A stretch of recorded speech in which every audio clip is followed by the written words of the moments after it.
আসসালামু আলাইকুম, কেমন আছেন সবাই? আশা করি ভালো আছেন। আল্লাহর রহমতে আমিও ভালো আছি। তো আজকে হচ্ছে শনিবার, আর আজকে সবার ছুটি। কারণ আমাদের রুমে মোট 16 জন ছিল, তার মধ্যে হাফ অর্ধেক 8 জন আজকে চলে গেছে। আর আমরা 8 জন আছি। আমরা সোমবার যাব, হয়তো যেতে পারি না যেতে পারি। তো তার জন্য আজকে ছুটি করেছে। আর আমরা আজকে একটু ঘুরতে যাচ্ছি উপরে। উপরে দোকান আছে, দোকানে গিয়ে আমরা কিছু কেনার চেষ্টা করব। আর আমরা এখন যাচ্ছি ফরেস্টের ভিতর দিয়ে। এটা হচ্ছে সেই ফরেস্ট।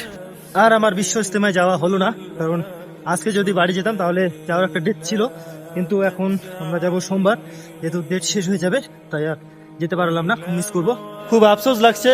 কারণ এই ওয়েস্ট বেঙ্গলে 32 বছর পর হচ্ছে আমাদের বিশ্ব ইজতেমা, হুগলি জেলায়, আমাদের পশ্চিমবঙ্গেই। তাও আমরা বলতে আমি যেতে পারলাম না।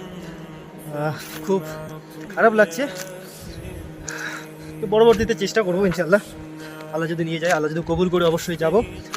যেতে পারিনি, কিন্তু কোনো ব্যাপার না, কারণ আমি তো ভুটানে আছি, কাজের উদ্দেশ্যে আসা এই ভুটানে। তার সঙ্গে ভিডিও বানাচ্ছি। 2026 শুরু করলাম, আশা করি কিছু একটা করবো।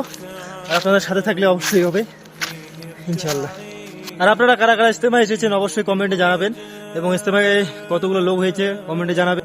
জানি না এটা কি গাছ, কিন্তু এর পাতাগুলো খুব সুন্দর,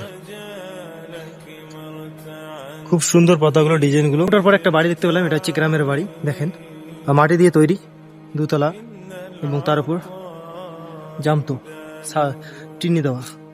কারণ এই অবস্থায় ঘরগুলো গরম থাকে, আর এখানে ঠান্ডা, তাই ঘরগুলো গরম রাখার জন্য উপরে এক্সট্রা ভাবে টিন দেওয়া হয়। আর বাড়িগুলো কিন্তু শুধু পাথর এবং মাটি দিয়ে তৈরি করানো, যেটাকে বলা হয় ভুটনিজ ঘর। কিছুক্ষণ হাঁটার পরে আমরা চলে আসলাম রোডে। এটা হচ্ছে মেন রোড।